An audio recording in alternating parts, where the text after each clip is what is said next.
You meet someone new. Maybe it's at a party, or a first date, or even just a coworker who was kind to you in the break room. And something clicks. You feel seen, you feel safe, and before you even realize what's happening, you're telling them everything. Your childhood, your last relationship, the thing that happened 3 years ago that you've never fully processed, your fears, your failures, your darkest 3 a.m. thoughts. And then you go home. You lie in bed, staring at the ceiling, and a wave of dread crashes over you. Why did I say that? You replay the conversation on a loop. You analyze every word, every pause, every reaction on their face. You feel exposed. You feel stupid. You feel like you just handed a stranger a loaded weapon and smiled. This is called the vulnerability hangover. And if you've ever felt it, you are not alone and you are not broken. But here is the part that nobody tells you. You didn't overshare because you are needy. You overshared because a part of you is still desperately trying to survive. Let's talk about why. When people feel a genuine moment of connection, even a small one, something deep inside them lights up. Think of it like a pressure valve. For some people, that valve releases slowly and steadily. A little here, a little there, healthy, controlled, safe. But for others, the valve is stuck. The pressure has been building for so long behind so many walls that the moment any warmth gets close, the whole dam breaks. Everything floods out, all at once. And here's the science behind it without the clinical jargon. Your internal alarm system cannot tell the difference between real safety and the feeling of safety. When someone is warm to you, your protector, the part of your brain designed to keep you alive, senses an opportunity. Quick, it says. Tell them everything before they leave, before they see the real you and decide you're too much. Make them stay. This is not weakness. This is your nervous system doing exactly what it was designed to do.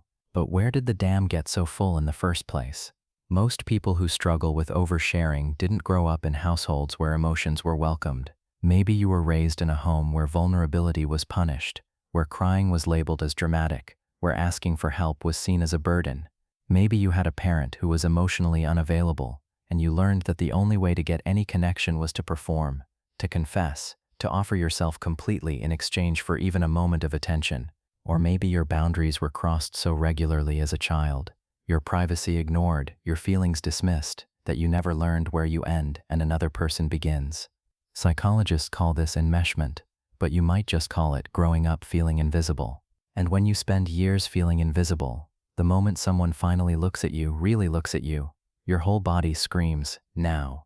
Tell them now, before the window closes. You think this is a personality flaw. It's not. It's a survival strategy. It was the only tool you had. The vulnerability hangover hits hardest because of something called the intimacy-intensity confusion. Intensity feels like intimacy. Trauma bonding feels like chemistry. Oversharing feels like connection. But true intimacy isn't built in a single conversation. It's built in layers, slowly, over time, through consistent small moments of trust. When you flood someone with everything at once, you're not actually connecting with them. You're testing them.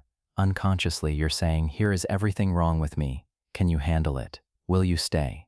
And when they can't, when the relationship fizzles because the emotional weight was too much too soon, it confirms the old wound. See? I'm too much. I always drive people away. But the problem was never that you were too much. The problem was that you were trying to build a bridge out of the entire river. Most people try to fix oversharing by using willpower. They shame themselves into silence. They make rigid rules. I will not talk about my feelings. I will be mysterious. I will be normal. And then the pressure builds again. The dam gets fuller. And the next time someone is kind to them, it bursts all over again. That approach fails because it treats the symptom, not the source. Here is what actually works. The first step is to recognize the flood feeling before it happens. There is a specific sensation, a kind of emotional rush, a giddiness, an urgency that shows up right before you overshare. Your words start coming faster. You feel a desperate need to fill the silence. Learn to name that feeling in the moment.